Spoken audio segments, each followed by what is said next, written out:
इस वीडियो में हम देखेंगे पॉलिटी से रिलेटेड इम्पोर्टेंट 30 प्रश्न जो हमेशा बीपीएससी एग्ज़ाम या किसी भी इम्पोर्टेंट एग्ज़ाम के लिए, किसी भी गवर्नमेंट एग्ज़ाम के लिए काफ़ी ज़्यादा इम्पोर्टेंट है। इस 30 प्रश्नों को जहाँ तक हो सके हर एक प्रश्न की अच्छी तरह से डिटेल एक्सप्लेनेशन किया जाएगा। आई होप आप इस लोग इसे एंजॉय करेंगे। चलिए देखते हैं पहला प्रश्न। वीडियो को स्किप करने या आगे बढ़ने से पहले एक बार किसी एक प्रश्न को भी एक्सप्लेनेशन अच्छी तरह से देख लें। आपको पता चल जाएगा कि इसमें किस तरह से हर एक प्रश्न को एक्सप्लेन किया जाता है। हमारा पहला प्रश्न है, एक जिला कलेक्टर का कार्यालय किसके द्वारा बनाया गया था? ऑप्शन दिया गया है लॉर्ड कर्नवालिस, लॉर्ड वेलेस्ली और वारेन हेस्टिंग। Warren Hasting. चलिए आगे देखते हैं। इसका सही आंसर हो गया वारेन हेस्टिंग के द्वारा। जिला कलेक्टर का कार्यालय वारेन हेस्टिंग के द्वारा बनाया गया था।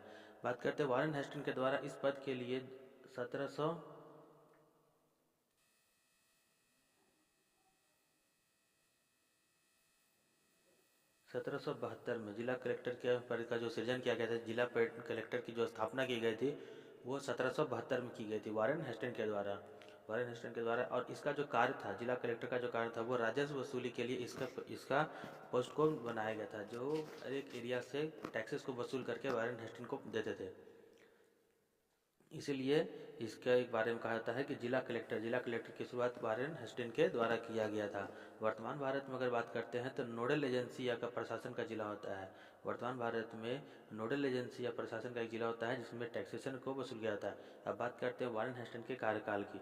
वारेन हेस्टिंग के कार्यकाल की तो इसका कार्यकाल स्टार्ट होता है 1773 से लेकर के। वारेन हेस्टिंग का कार्यकाल स्टार्ट होता है 1773 से लेकर के 1785 तक। 1773 से लेकर 1785 तक। बात करते हैं प्रमुख उपलब्धियों की, तो सबसे पहले भारत का प्रथम गवर्नर जनरल वारेन हेस्टिंग को बनाया गया था। भारत का प्रथम गवर्नर जनरल वारेन हेस्टिंग को बनाया गया था 1773 से लेकर 1785 तक में। भारत का प्रथम गवर्नर जनरल वारेन हेस्टिंग को बनाया गया था। अब बात करते हैं इन्होंने कौन कौन से कार्य किए थे। तो सबसे पहला इंपॉर्टेंट कार्य है डिस्ट्रिक्ट कंट्रोलर की स्थापना। डिस्ट्रिक्ट कंट्रोलर की स्थापना, जो स्टेट में या डिस्ट्रिक्ट को बनाए करके उसके कंट्रोलर यानी कि उसके देखरेख करने के लिए इन्होंने डिस्ट्रिक्ट कंट्रोलर की स्थापना की गई थी। 1777 में फार्मिंग सिस्टम यानी कि राजस्व वसूली को उन्होंने ठेका पर दे दिया था। 1777 के ऐसे लेकर 81 के बीच में राजस्व वसूली के कार्य को इन्होंने ठेके पर दे दिया था, जिसे हम फार्मिंग सिस्टम कहते हैं। एक और अन्य इम्पोर्टेंट काम है 1772 में इन्होंने दीवानी और फौजदारी अदालत की स्थापना की गई थी। दीवानी और फौजदारी अदालत के लिए स्थापना की गई थी। 1774 की बात करते हैं। 1774 की अगर बात करते हैं तो 1774 में कलकत्ता सुप्रीम कोर्ट की स्थापना की गई थी। कलकत्ता सुप्रीम कोर्ट की स्थापना 1774 में किया गया था। कलकत्ता सुप्रीम कोर्ट की स्थापना 1774 में की गई थी। वहीं 1772 में दीवानी और फौजदारी अदालत की स्थापना की गई थी। बात करते हैं 1781 में, तो 1781 में कलकत्ता और मदरसा की स्थापना की गई थी। 1781 में कलकत्ता और मदरसा की स्थापना की गई थी। कलकत्ता में मदरसा की स्थापना की गई थी। बात करते हैं बहुत ही इंपॉर्टेंट जो कई बार इस प्रश्नों को पूछा गया है, 1784 में कई बार प्रश्नों को घुमा करके पूछने के लिए इसमें पूछा जा सकता है कि एशियाटिक सोसाइटी ऑफ बंगाल की स्थापना किसके कार्यकाल में हुई थी। तो याद रखिएगा वारेन हेस्टिंग 1700 के कार्यकाल में। 1700 वारेन हेस्टिंग जो 1700 लेकर के 73 से लेकर के 85 तक जिनका कार्यकाल था, 1773 से लेकर 85 तक जिनका कार्यकाल था, उनके कार्यकाल में एशियाटिक सोसाइटी ऑफ बंगाल की स्थापना की गई थी। एशियाटिक सोसाइटी ऑफ बंगाल की स्थापना की गई थी, जिसके हेड सर विलियम जोन्स थे। 1784 में विलियम जोन्स के अंतर्गत या विलियम जोन्स के अंडर में एशियाटिक सोसाइटी की स्थापना की गई थी। चलिए देखते हैं हमारा प्रश्न। राज्य की उत्पत्ति का सिद्धांत। राजनीतिक चेतना एक कारक है। राजनीतिक चेतना का एक कारक है। राज्य उत्पत्ति का सिद्धांत किसके द्वारा दिया गया था? किस सिद्धांत को हम कहते हैं राज्य की उत्पत्ति का सिद्धांत? ऑप्शन दिया गया है दैवीय उत्पत्ति, विकासवादी या सामाजिक। विकासवादी सिद्धांत या सामाजिक अनुबंध सिद्धांत में। सामाजिक अनुबंध सिद्धांत में। सही ऑप्शन की बात करते हैं तो हमारा सही ऑप्शन हो गया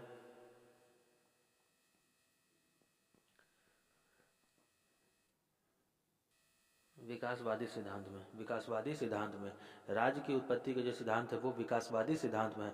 इसमें एक प्रमुख अर्थशास्त्री है, एक प्रमुख व्यक्ति हैं, अर्थशास्त्री कह सकते हैं या समाज सेवक कह सकते हैं। उनका नाम है गार्गन, डॉक्टर गार्गिन, doctor Garner, doctor Garner. Doctor Garner का कहना था कि राज न तो ईश्वर की कृति है, न वह उच्च कोटि के शारीरिक बल का परिणाम है। राज्य न तो ईश्वर की कृति है, न वह उच्च कोटि के शारीरिक बल का परिणाम है, न किसी प्रस्ताव या समझौते की कृति है, और न ही परिवार की विस्तृत रूप है। यह तो क्रमिक विकास से उदित एक ऐतिहासिक संस्था है। क्रमिक विकास से उदित एक ऐतिहासिक संस्था, जिसका मतलब हो गया क्रमिक विकास से उदित, यानी कि उसके अंदर विकास हो रहा है, क्रमिक रूप से धीरे धीरे विकास हो रहा है। क्रमिक विकास से उदित एक ऐतिहासिक संस्था है। अब बात करते हैं विकासवाद के सिद्धांत की। तो इस सिद्धांत की स्थापना या सिद्धांत के प्रवक्ता एडवर्ड बर्नस्टीन को माना जाता है। एडवर्ड बर्नस्टीन को विकासवादी सिद्धांत के प्रणेता या फिर प्रवक्ता माना जाता है। वहीं बात करते हैं सामाजिक के, तो कार्ल मार्क्स को सामाजिक अनुबंध या सामाजिक सिद्धांत के प्रवक्ता माना जाता है। कार्ल मार्क्स को सामाजिकता के प्रवक्ता और तथा स्टुअर्ट बर्नस्टीन को विकासवादी सिद्धांत के प्रवक्ता माना जाता है। चलिए हमारा अगला प्रश्न है, इनमें से किस चिंतक ने संप्रभुता के जर्नल विल में निहित होने की वकालत की थी? संप्रभुता को जर्नल विल में निहित होने की वकालत की थी।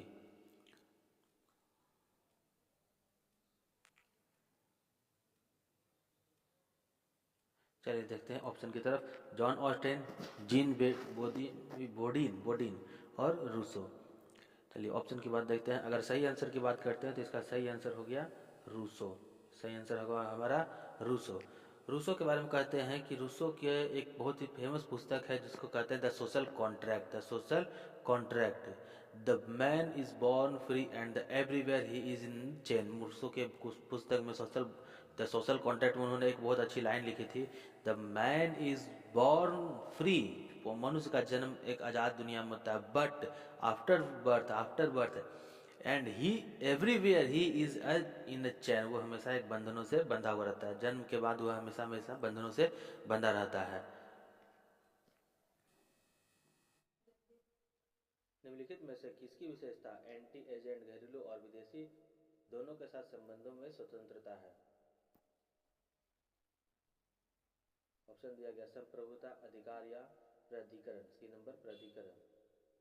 सही ऑप्शन की बात करते हैं तो संप्रभुता। संप्रभुता का अर्थ होता है संपूर्ण और बाधा रहित असीम शक्ति। बाधा रहित असीम शक्ति इसलिए कहा जाता है कि संप्रभुता की विशेषता होती है अनएजेंट घरेलू और विदेशी दोनों के साथ संबंधों में स्वतंत्रता।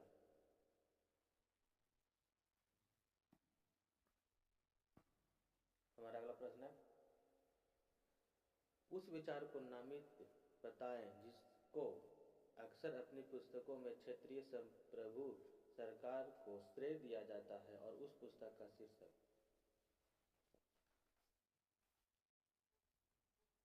उस विचार को नामित बताएं जिसको अक्सर अपनी पुस्तक में क्षेत्रीय संप्रभुत्व सरकार, ध्यान दीजिएगा, संप्रभु सरकार का श्रेय दिया जाता है। संप्रभु सरकार का श्रेय दिया जाता है।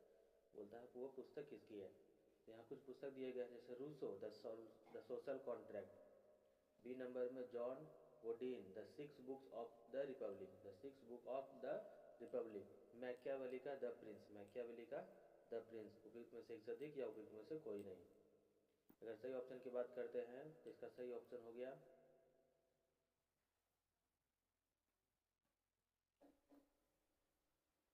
जो बाइडेन के द्वारा the six book of the republic. The six book of the Republic.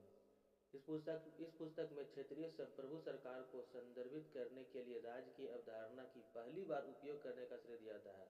इस पुस्तक में राज्य की अवधारणा का पहली बार उपयोग करने का श्रेय दिया जाता है।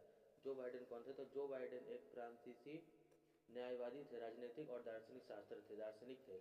जो बाइडेन एक फ्रांसीसी व्यक्ति थे जो फ्रांसीसी न्यायवादी, राजनीतिक और दार्शनिक थे।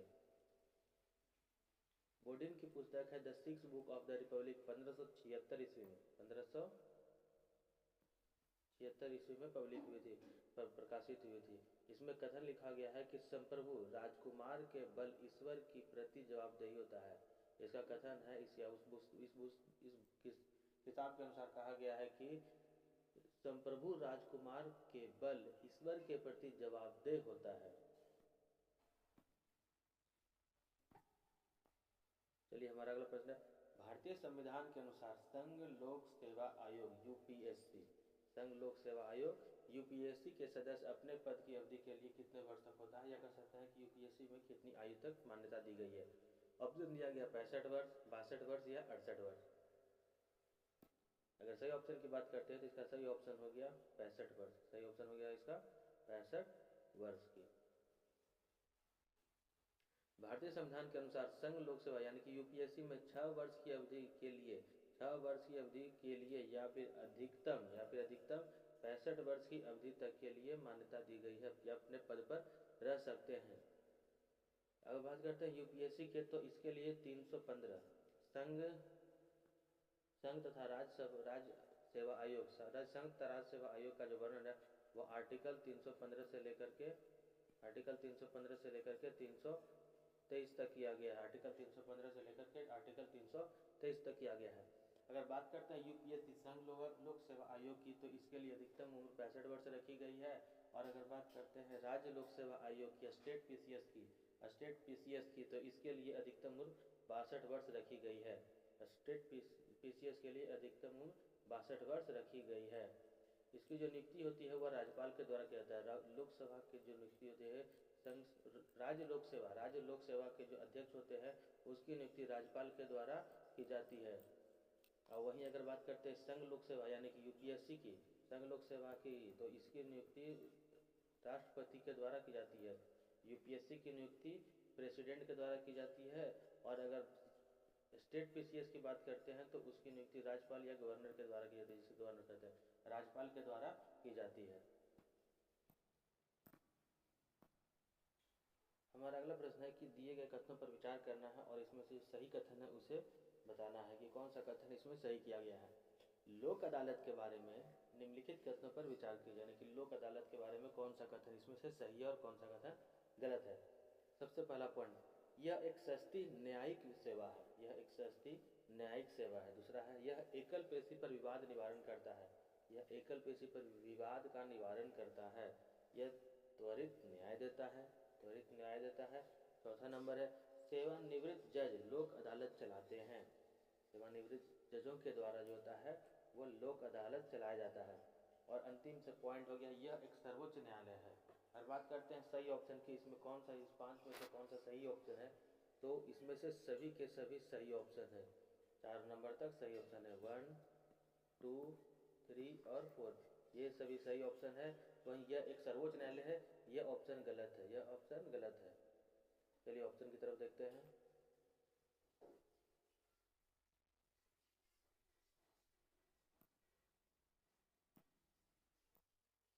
हमारा सही ऑप्शन हो गया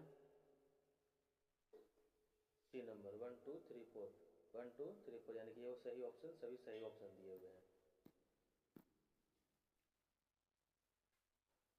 हमारा अगला प्रश्न है, संयुक्त राष्ट्र सुरक्षा परिषद के बारे में कौन सा कथन असत्य है।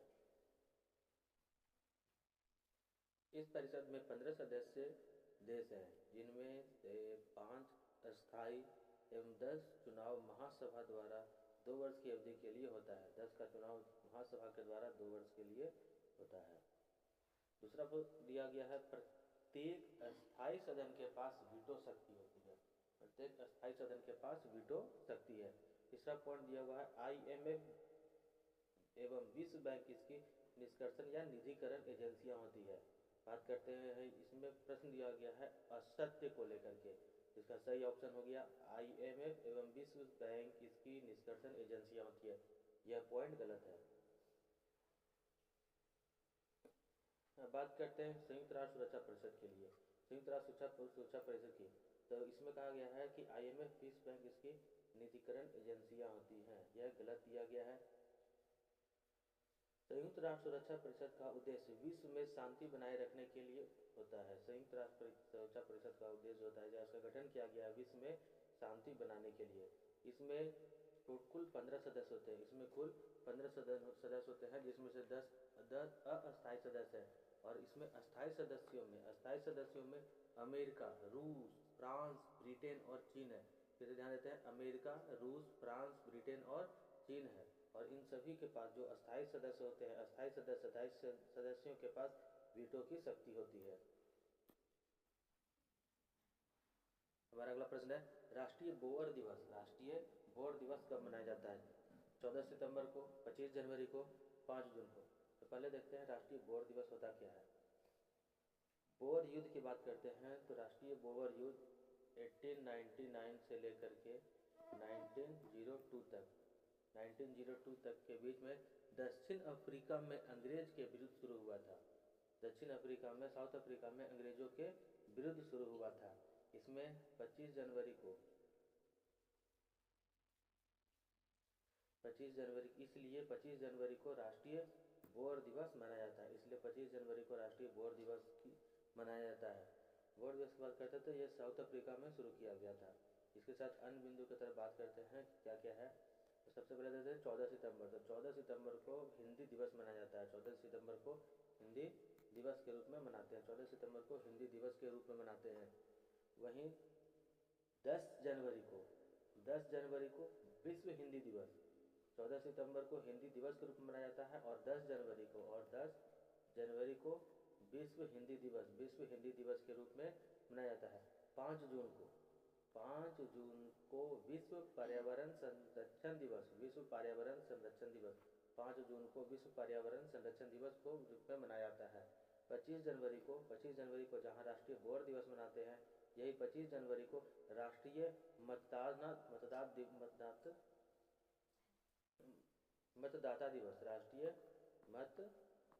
दिवस भी मनाया जाता है। 25 जनवरी को राष्ट्रीय बोअर दिवस और 25 जनवरी को राष्ट्रीय मतदाता दिवस भी मनाया जाता है।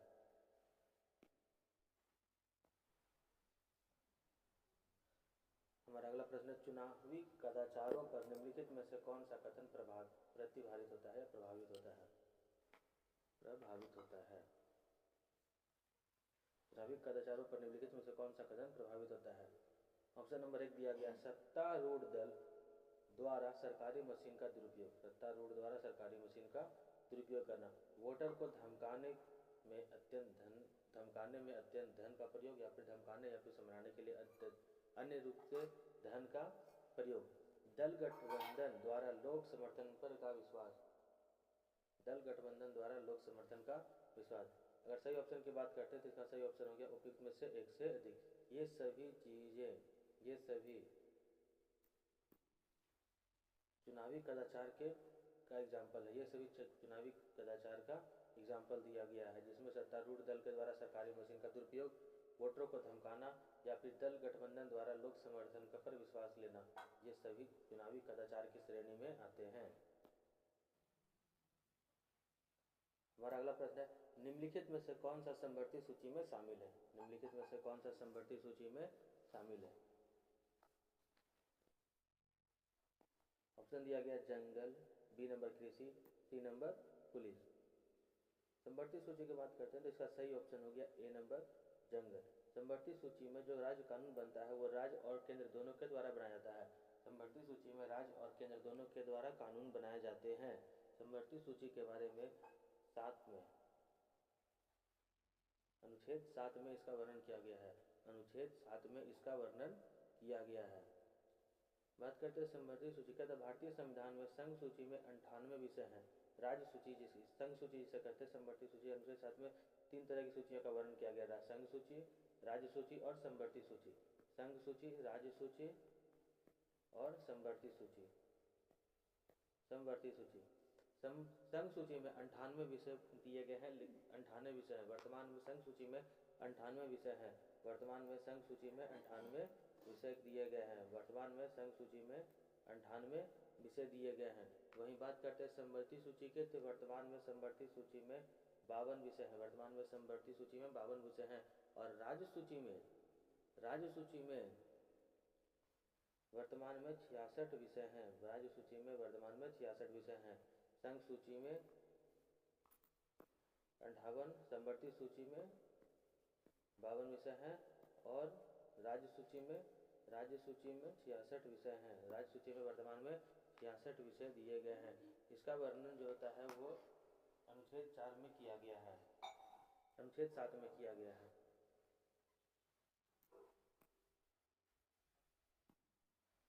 चलिए बात करते हैं अगले प्रश्न की ओर।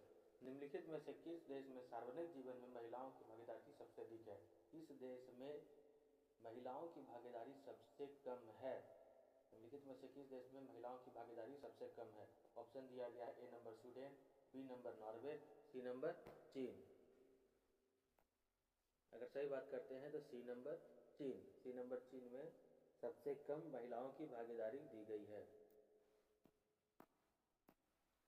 चलिए हमारा अगला प्रश्न है, समान परिश्रमिक अधिनियम 1976, समान परिश्रमिक अधिनियम 1976 हमें क्या प्रदान कराता है?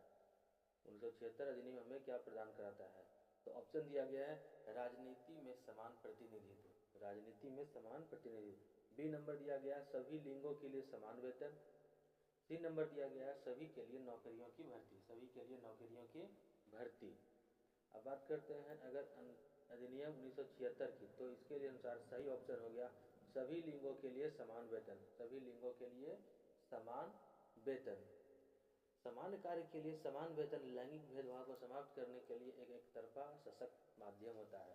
कहता है कि अगर समान काम के लिए समान वेतन करते हैं तो ये लैंगिक भेदभाव को बिल्कुल कम करता है। भारतीय संविधान के अनुसार भारतीय संविधान के अनुसार आर्टिकल 39 के डी में, आर्टिकल 39 के डी में समान कार्य के लिए समान वेतन का प्रावधान है। भारतीय संविधान में, भारतीय संविधान में, इंडियन कॉन्स्टिट्यूशन में आर्टिकल 39 डी, आर्टिकल 39 अनुच्छेद 39 डी में समान वेतन के लिए समान कार्य के लिए समान वेतन का प्रावधान है। आर्टिकल 39 डी में समान कार्य के लिए समान वेतन का प्रावधान है, जिसमें किसी भी लिंग के पुरुषों को समान वेतन या पुरुष या महिला हो उन्हें समान वेतन देना जरूरी होगा। हमारा अगला प्रश्न है, एक राज्य पार्टी बनाने के लिए, एक राज्य पार्टी बनने के लिए एक पार्टी को राज्य के विधानसभा के चुनाव का कुल कितना % वोट लेना होगा? कम से कम कितना % वोट उन्हें लेना होगा? तो ऑप्शन दिया गया 6%, 8% और 10%, 6%, 8% और 10%। ध्यान से देखते हैं। सबसे पहले अगर बात करते हैं 2011 की, 2011 की, पहले सही ऑप्शन को देख लेते हैं। हमारा सही ऑप्शन दिया गया है 8%, सही ऑप्शन दिया गया है 8% 2011 के अनुसार। और अगर बात करते हैं 2019 के अनुसार, 2019 के अनुसार, तो इसका सही ऑप्शन हो जाएगा हमारा 6%, 6%। चलिए देखते हैं, बात करते हैं अगर 2011 के प्रावधान की, तो 2011 के अनुसार यदि कोई राजनीतिक पार्टी लोकसभा या विधानसभा में एक भी सीट नहीं जीतती है, लेकिन कुल वैध मतों का 8%, कुल वैध मतों का 8% सीट हासिल कर लेती है, 8% मत हासिल कर लेती है, तब उसे राष्ट्रीय पार्टी का दर्जा दिया जाता है, त्रिस्तरीय पार्टी का दर्जा दिया जाता है। वहीं बात करते हैं अगर 2011 की, 2019 की, अगर बात करते हैं 2019 की, तो 2019 के अनुसार, 2019 के अनुसार एक राजनीतिक दल को राष्ट्रीय दल तब माना जा सकता है जब वो 4 या अधिक राज्यों में राज्य स्तरीय दल के रूप में मान्यता प्राप्त हो, या लोकसभा के विधानसभाओं के चुनाव में या विधानसभा के सीटों के चुनाव में 4 अलग अलग राज्यों से कुल वैध मतों का 6% वोट वो ला सके, 6% वोट वो ला सके। इस स्थिति में वैसे पार्टी को राज्य पार्टी का दर्जा दिया जा सकता है। फिर से देखते हैं, 2011 के अनुसार 8% और 2019 के अनुसार 6%, तो तत्काल हमें 6% वाला हमें ज़्यादा, जिस पर विशेष ध्यान देना पड़ेगा, 6% वाले पे हमें विशेष ध्यान देना पड़ेगा। इसमें लिखा गया है कि 6% में 2019 के अनुसार एक राजनीतिक दल तभी राष्ट्रीय पार्टी मानी जा सकती है जब वो लोकतंत्र या विधानसभाओं के चुनाव में 4 अलग अलग राज्यों से 6% कुल वैध मतों का 6% वोट वो हासिल कर लेती है।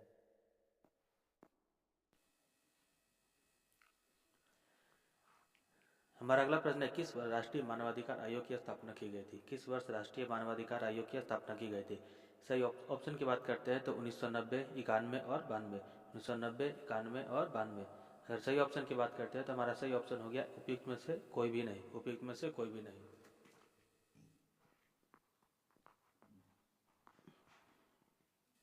राष्ट्रीय मानवाधिकार आयोग की स्थापना, राष्ट्रीय मानवाधिकार आयोग की स्थापना 12 अक्टूबर 1993 को की गई थी। 12 अक्टूबर 1993 को की गई थी। बात करते हैं इसके अध्यक्ष की। बात करते हैं अगर इसके अध्यक्ष की, तो इसके अध्यक्ष केवल सेवानिवृत्त मुख्य न्यायाधीश या अन्य न्यायाधीश ही बन सकते हैं। सेवानिवृत्त मुख्य न्यायाधीश या अन्य न्यायाधीश को ही राष्ट्रीय मानवाधिकार आयोग के अध्यक्ष के रूप में बनाया जा सकता है। प्रथम मानवाधिकार आयोग के अध्यक्ष न्यायमूर्ति रंगनाथ थे। न्यायमूर्ति रंगनाथ थे। वहीं अगर बात करते हैं वर्तमान की, वर्तमान मानवाधिकार आयोग के अध्यक्ष रामा सुब्रमण्यम है। रामा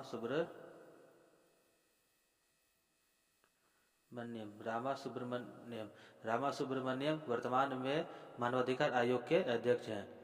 बात 10 दिसंबर को राष्ट्रीय मानवाधिकार आयोग मनाया जाता है। 10 दिसंबर को राष्ट्रीय मानवाधिकार आयोग को मनाया जाता है। 10 दिसंबर को राष्ट्रीय मानवाधिकार आयोग हम मनाते हैं। चलिए हमारा अगला प्रश्न है, भारतीय संविधान को बनाने में या बनने में कितना समय लगा? भारतीय संविधान को बनने में कितना समय लगा? बहुत ही सिंपल सा प्रश्न है। ऑप्शन दिया गया 5 वर्ष 10 महीने, 5 वर्ष 10 महीने 12 दिन, 3 वर्ष 9 महीने 18 दिन और 2 वर्ष 11 महीने और 18 दिन। अगर सही ऑप्शन की बात करते हैं तो हमारा सही ऑप्शन हो गया 2 वर्ष 11 महीने 18 दिन। 2 वर्ष 11 महीने 18 दिन। भारतीय संविधान को बनने में 2 वर्ष 11 महीने और 18 दिन का समय लगा था। संविधान सभा का जो गठन हुआ था वो कैबिनेट मिशन के प्रस्ताव पर से किया गया था। कैबिनेट मिशन के प्रस्ताव से किया गया था। संविधान सभा की बैठक की बात करते हैं तो इसकी सबसे प्रथम बैठक 9 दिसंबर को की गई थी। जिसमें डॉक्टर सच्चिदानंद सिन्हा को प्रथम अस्थायी अध्यक्ष के रूप में चुना गया था। डॉक्टर सच्चिदानंद सिन्हा को प्रथम अस्थायी अध्यक्ष के रूप में चुना गया था। इसकी द्वितीय बैठक 11 दिसंबर को किया गया था, जिसमें डॉक्टर राजेंद्र प्रसाद को प्रथम अस्थायी सदस्य के रूप में चुना गया था। 11 दिसंबर को प्रथम अस्थायी सदस्य के रूप में डॉक्टर राजेंद्र प्रसाद को चुना गया था। अगर बात करते हैं 26 नवंबर 1949 को यह संविधान बनकर तैयार हो गया था। 26 नवंबर 1949 को यह संविधान बन करके तैयार हो गया था और इसे आंशिक रूप से लागू कर दिया गया था। 26 नवंबर 1949 को इसे आंशिक रूप से लागू कर दिया गया था। वही 24 जनवरी 1950 को इसकी अंतिम बैठक हुई थी। 24 जनवरी 1950 को इसकी अंतिम बैठक हुई थी और 26 जनवरी 1950 से संविधान को पूर्ण रूप से लागू कर दिया गया था। 24 जनवरी 1950 को संविधान सभा की अंतिम बैठक हुई थी और 26 जनवरी 1950 को इसे पूर्ण रूप से लागू कर दिया गया था, जिसमें इसमें अंतरिम सरकार के रूप में काम किया था। जिसमें संविधान सभा के द्वारा बैठाए गए सभी मंत्रियों के द्वारा अंतरिम रूप में इन्होंने संविधान सभा के लोगों ने अंतरिम रूप से सरकार के कार्यों को पूरा किया था। चलिए हमारा अगला प्रश्न है, भारतीय संविधान का अनुच्छेद 300 किससे संबंधित है? भारतीय संविधान का अनुच्छेद 300 किससे संबंधित है? ऑप्शन दिया गया मुकदमे तथा कार्यवाही से, सरकारी ठेके से तथा सी नंबर महान्यायवादी से। मुकदमे तथा कार्यवाही से, सरकारी ठेके से या महान्यायवादी से। अगर सही ऑप्शन की बात करते हैं तो भारतीय अनुच्छेद 300 मुकदमे तथा कार्यवाही से संबंधित है। मुकदमे तथा कार्यवाही से संबंधित है। भारतीय संविधान का अनुच्छेद 300 मुकदमे तथा कार्यवाही से संबंधित है। अनुच्छेद 300 के क के अंतर्गत संपत्ति के अधिकार को कानूनी अधिकार प्रदान कर दिया गया। अनुच्छेद 300 के क के अंतर्गत संपत्ति के अधिकार को कानूनी अधिकार प्रदान कर दिया गया था। 44वें संविधान संशोधन अधिनियम 1978 44वें संविधान संशोधन अधिनियम 1978 के द्वारा संपत्ति की स्वतंत्रता और संपत्ति के अधिकार को संविधान के भाग 3 से हटा करके भाग 12 के 300 के क में रख दिया गया। भाग 12 के 300 के क में कर दिया गया। 44वें संविधान संशोधन 1978 के अनुसार संपत्ति के अधिकार को भाग 3 से हटाकर भाग 12 के अनुच्छेद या आर्टिकल 300 के क में कर दिया गया, जिसमें संपत्ति के अधिकार को कानूनी अधिकार प्रदान कर दिया गया है। बात करते हैं अगर महान्यायवादी को भी अच्छे से देख लेते हैं। महान्यायवादी के लिए महान्यायवादी के लिए आर्टिकल 76 यानी कि अनुच्छेद 76 में इसका वर्णन किया गया है। महान्यायवादी का वर्णन आर्टिकल 76 में किया गया है। महान्यायवादी को भारत का प्रमुख विधि अधिकारी माना जाता है। भारत का सबसे बड़ा विधिक अधिकारी या विधिक सलाहकार माना जाता है, जो पूरे उच्चतम कोर्ट या हाई कोर्ट, सुप्रीम कोर्ट के द्वारा दिए गए फैसलों पर ये चुनौती दे सकता है। हमारा अगला प्रश्न है, भारत कैसा राज्य है? भारत कैसा राज्य है? ऑप्शन दिया गया सर्वसत्तावादी, सर्वसत्तावादी, बी नंबर कल्याणकारी और सी नंबर अधिनायकतावादी, अधिनायकतावादी। अगर सही ऑप्शन की बात करते हैं तो हमारा सही ऑप्शन हो गया कल्याणकारी राज्य। हमारा सही ऑप्शन हो गया कल्याणकारी राज्य। भारत एक कल्याणकारी राज्य है।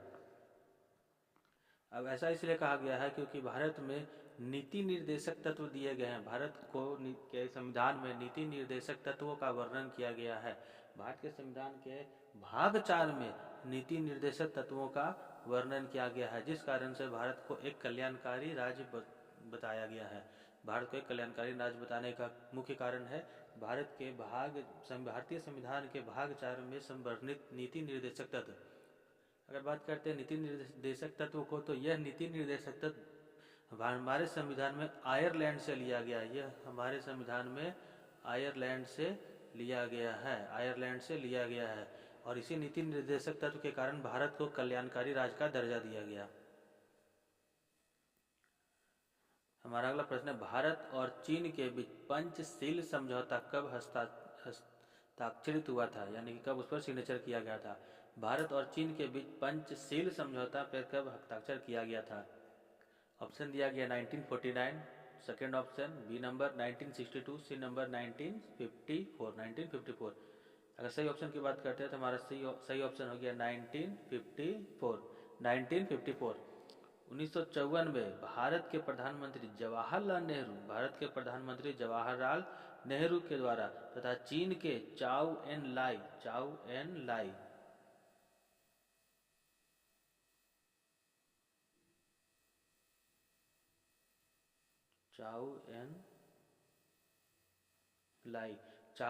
भारत के प्रधानमंत्री जवाहरलाल नेहरू और चीन के चाउ एन लाई के बीच पंचशील समझौते पर हस्ताक्षर किया गया था। इस समझौते के अंतर्गत दोनों देश एक दूसरे की प्रभुत्व संपदा को व्यवस्थित रखेंगे और तथा एक दूसरे पर आक्रमण नहीं करेंगे।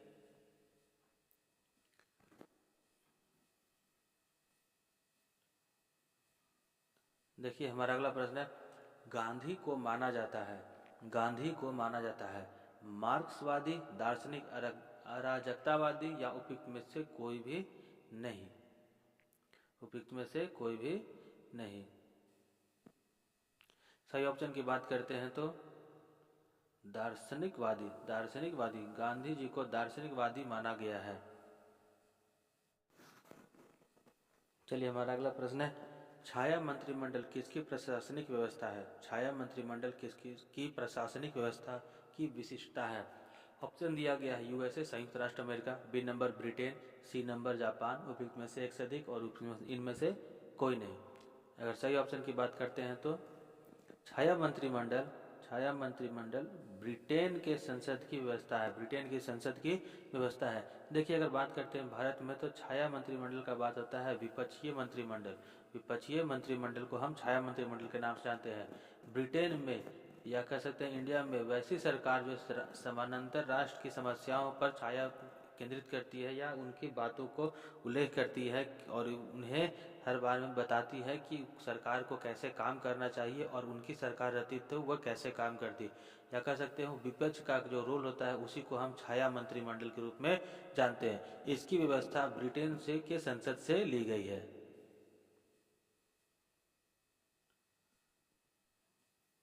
हमारा अगला प्रश्न है, वार एंड पीस पुस्तक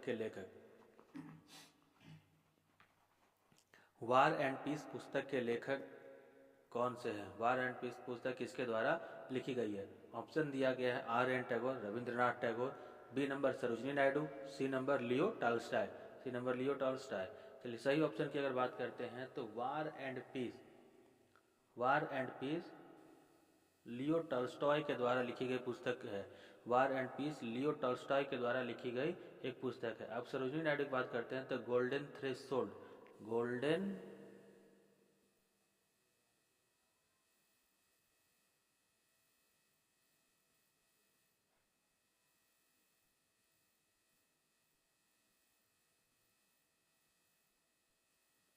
गोल्डन थ्रेशोल्ड सरोजिनी नायडू की पुस्तक है। गोल्डन थ्रेशोल्ड सरोजिनी नायडू की पुस्तक है। और रविन्द्रनाथ की तो काफ़ी पुस्तकें हैं, लेकिन उसमें से गीतांजलि गीतांजलि रविन्द्रनाथ पुस्तक काफ़ी पुस्तकों में गीतांजलि सबसे प्रचलित पुस्तक है। गीतांजलि सबसे प्रचलित पुस्तक है। गीतांजलि सबसे प्रचलित पुस्तक है। रविन्द्रनाथ टैगोर की गीतांजलि, लियो टॉल्स्टॉय का war and peace and Sarojini Naidu का गोल्डन थ्रेशोल्ड प्रमुख पुस्तकों में से एक है। हमारा अगला प्रश्न है, संयुक्त राष्ट्र जनरल असेंबली की अध्यक्षता करने वाली प्रथम महिला कौन सी थी?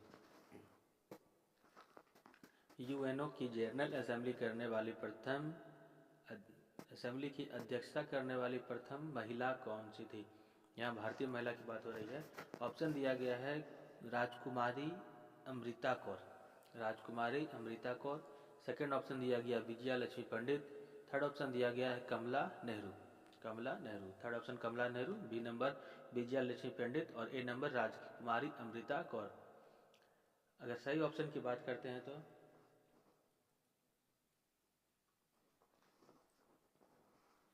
विजया लक्ष्मी पंडित, विजया लक्ष्मी पंडित। यूएनओ जनरल असेंबली की अध्यक्षता विजया लक्ष्मी पंडित ने 1953 में किया था। विजया लक्ष्मी पंडित ने 1953 में किया था। राजकुमारी अमृता कौर, राजकुमारी अमृता कौर पहली लोकसभा की कैबिनेट में शामिल थी। पहली लोकसभा की कैबिनेट मिनिस्टर राजकुमारी अमृता कौर थी। वहीं कमला नेहरू भारतीय प्रधानमंत्री, प्रथम प्रधानमंत्री जवाहरलाल नेहरू की पत्नी कमला नेहरू थी। प्रधानमंत्री जवाहरलाल नेहरू की पत्नी कमला नेहरू थी। राजकुमारी अमृता कौर ने प्रथम लोकसभा कैबिनेट मिनिस्टर थी। प्रथम लोकसभा कैबिनेट मिनिस्टर में महिला लोकसभा कैबिनेट मिनिस्टर में राजकुमारी अमृता कौर थी। और वहीं विजया लक्ष्मी पंडित यूएन असेंबली की अध्यक्षता करने वाली प्रथम भारतीय महिला थी। उच्च न्यायालय के सेवानिवृत्त न्यायाधीशों को वकील के रूप में काम करने की अनुमति नहीं होती है। उच्च न्यायालय के सेवानिवृत्त न्यायाधीशों को वकील के रूप में काम करने की अनुमति नहीं होती है उस उच्च न्यायालय में जिससे वह सेवानिवृत्त हुआ। ऑप्शन दिया गया है ए नंबर उस उच्च न्यायालय में जिससे वह सेवानिवृत्त हुआ है, बी नंबर भारत के किसी भी न्यायालय में, सी नंबर उच्च न्यायालयों में। सही ऑप्शन की बात करते हैं तो हमारा सही ऑप्शन हो गया उस उच्च न्यायालय में जिससे वह सेवानिवृत्त हुआ है। उच्च न्यायालय के प्रश्न के अनुसार प्रश्न दिया गया है कि उच्च न्यायालय के सेवानिवृत्त न्यायाधीश को वकील के रूप में वह काम नहीं कर सकते हैं जहां से या जिस उच्च न्यायालय से उन्हें सेवानिवृत्ति मिली है उसमें वह वकील के रूप में अनुमति नहीं होती है उन्हें कार्य करने की। हमारा अगला प्रश्न है, निम्नलिखित में से कौन सा विषय समवर्ती सूची का है? निम्नलिखित में से कौन सा विषय है जो समवर्ती सूची का है? ऑप्शन दिया गया ए नंबर पुलिस, बी नंबर दिया गया आपराधिक मामले, सी नंबर रेडियो और टेलीविजन, सी नंबर रेडियो और टेलीविजन। इसमें समवर्ती सूची की बात करते हैं तो आपराधिक मामले का वर्णन या आपराधिक मामले के बारे में निर्णय लेने के लिए समवर्ती सूची को छोड़ा गया है। समवर्ती सूची में दोनों राज्य तथा संघ यानी कि केंद्र दोनों के द्वारा समवर्ती सूची में नियम बनाए जाते हैं।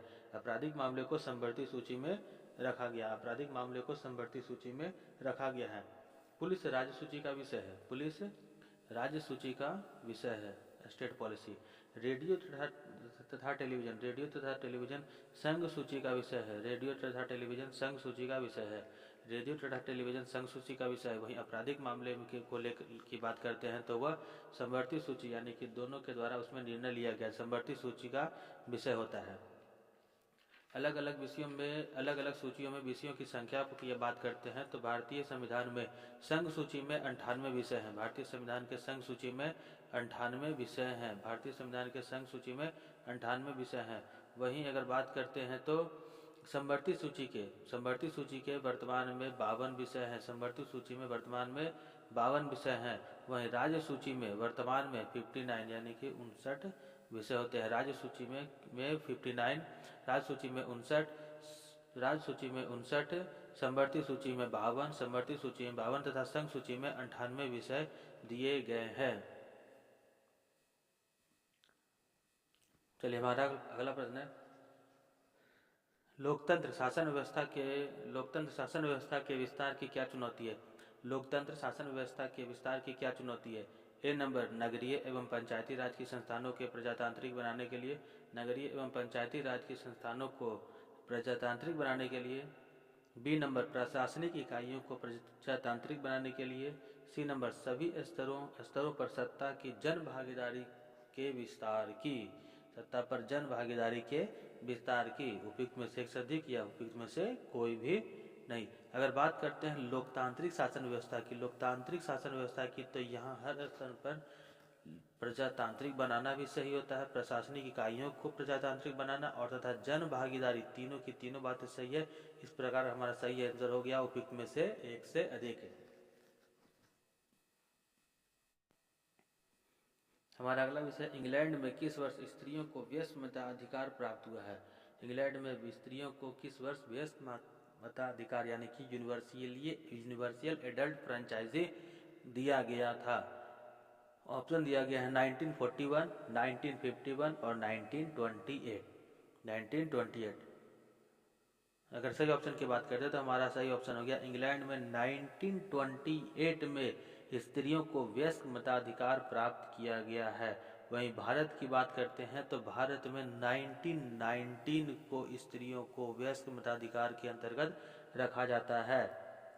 भारत में 1919 से और इंग्लैंड में 1928 के बाद 1928 को स्त्रियों को वयस्क मताधिकार यानी कि यूनिवर्सल एडल्ट फ्रेंचाइजी के अंतर्गत वोट देने का अधिकार दिया गया है। चलिए हमारा अगला प्रश्न है, कितनी जनसंख्या पर ग्राम पंचायत का गठन किया जाता है? कितनी जनसंख्या पर ग्राम पंचायत का गठन किया जाता है? सही ऑप्शन हो गया, पहले ऑप्शन देखते हैं, 5,000 रुपये, 5,000 पर, 6,000 पर तथा 7,000 पर। कितनी जनसंख्या पर? तो 5,000 की जनसंख्या पे, 6,000 की जनसंख्या पे या 7,000 की जनसंख्या पे ग्राम पंचायत का गठन किया जाता है। सही ऑप्शन की बात करते हैं तो ग्राम पंचायत का गठन 7,000 की जनसंख्या पर किया जाता है। ग्राम पंचायत का गठन 7,000 की जनसंख्या पर किया जाता है और हर एक 500 की जनसंख्या पर एक वार्ड को बनाया जाता है। हर एक 500 की जनसंख्या पर एक वार्ड का गठन किया जाता है। 500 की जनसंख्या पर एक वार्ड का गठन किया जाता है। वहीं 7,000 की जनसंख्या पर एक ग्राम पंचायत का गठन किया जाता है। हमारा अगला प्रश्न है, स्वतंत्रता को किस प्रकार सीमित किया जा सकता है? स्वतंत्रता को किस प्रकार सीमित किया जा सकता है? ए नंबर दिया गया शासन के द्वारा, बी नंबर विधि के द्वारा, सी नंबर प्राधिकार के द्वारा। सी नंबर प्राधिकार के द्वारा। अगर बात करते हैं भारत में स्वतंत्रता को सीमित करने के लिए,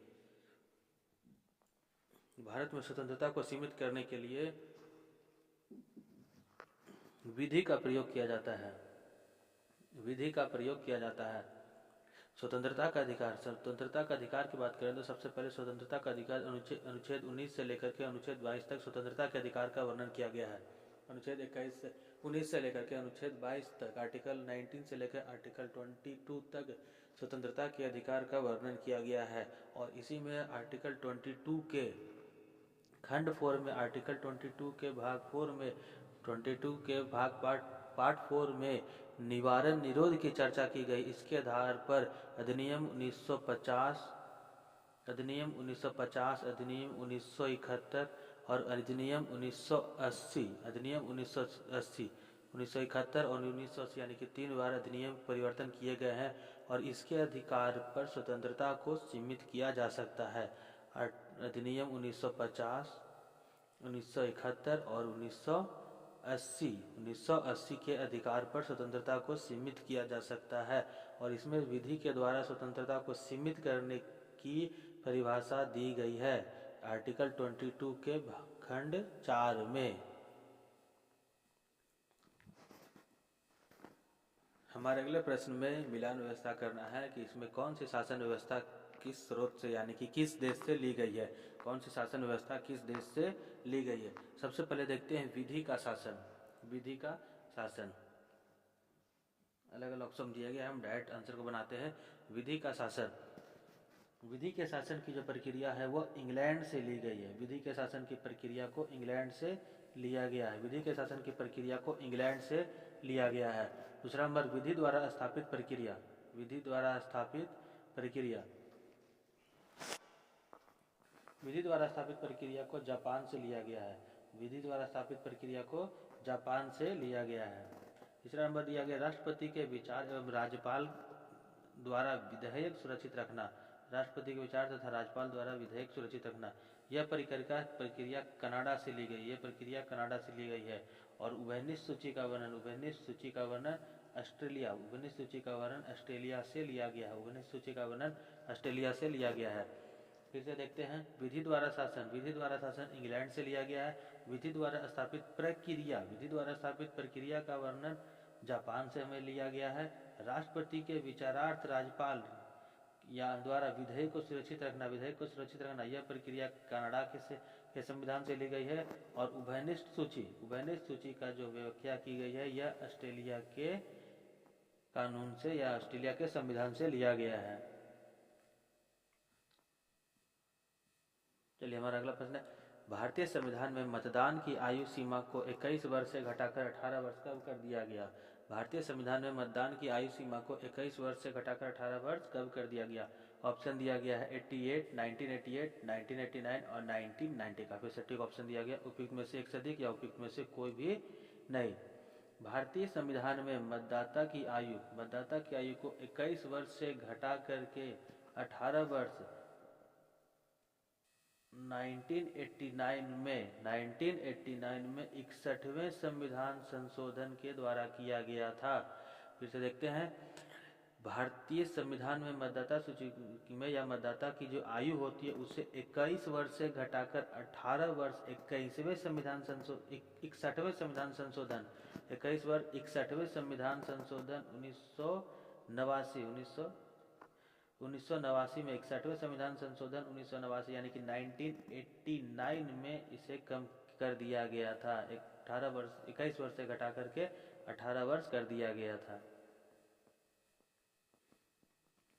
चलिए हमारा अगला प्रश्न है, भारतीय संविधान में राज्य नीति निर्देशक सिद्धांत को किस मुख्य कारण से सम्मिलित किया गया है? भारतीय संविधान में राजनीति निर्देशक सिद्धांत को किस मुख्य कारण से सम्मिलित किया गया है?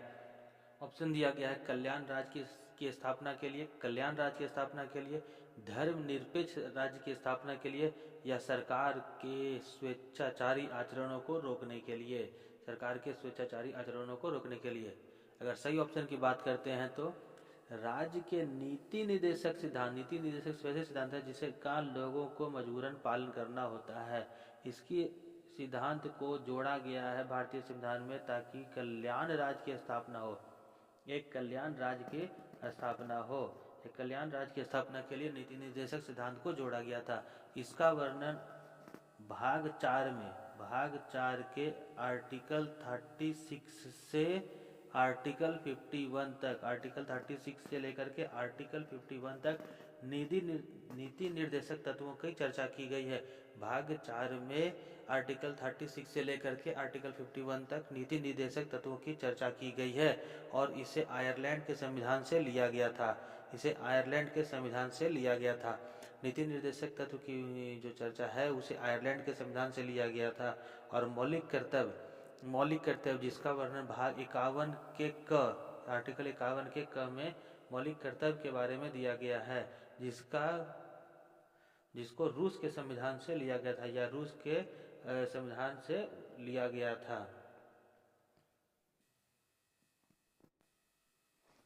हमारा अगला प्रश्न है, निम्नलिखित में से किसने उच्चतम न्यायालय के न्यायाधीश तथा लोकसभा अध्यक्ष के पदों को सुशोभित किया है? उच्चतम न्यायालय के न्यायाधीश तथा लोकसभा के पद को सुशोभित किया है। ऑप्शन दिया गया M Hidayatullah, B number K S Hegde, C number Subbarao.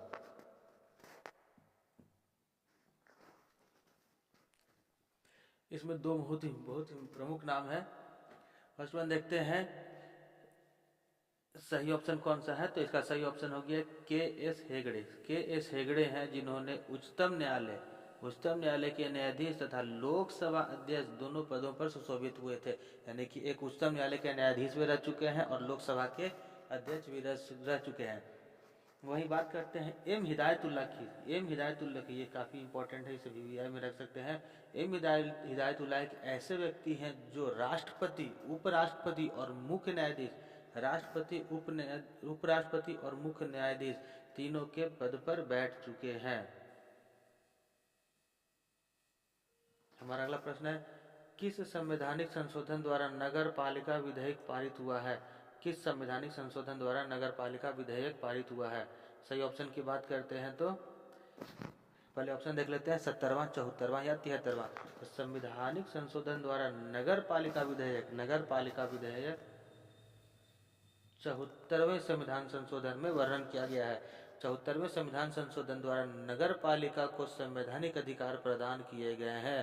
नगर पालिका को संवैधानिक अधिकार प्रदान किए गए हैं। 74वें संविधान संशोधन के अनुसार नगर पालिका को संवैधानिक अधिकार प्राप्त किए गए हैं और इसे 12वीं अनुसूची, 74वें संविधान संशोधन द्वारा संविधान में 12वीं अनुसूची, 12th शेड्यूल,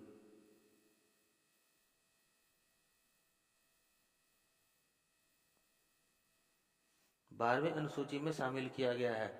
12वीं अनुसूची में शामिल किया गया है। अनुच्छेद 243, यह अनुच्छेद 243 के अंतर्गत आता है।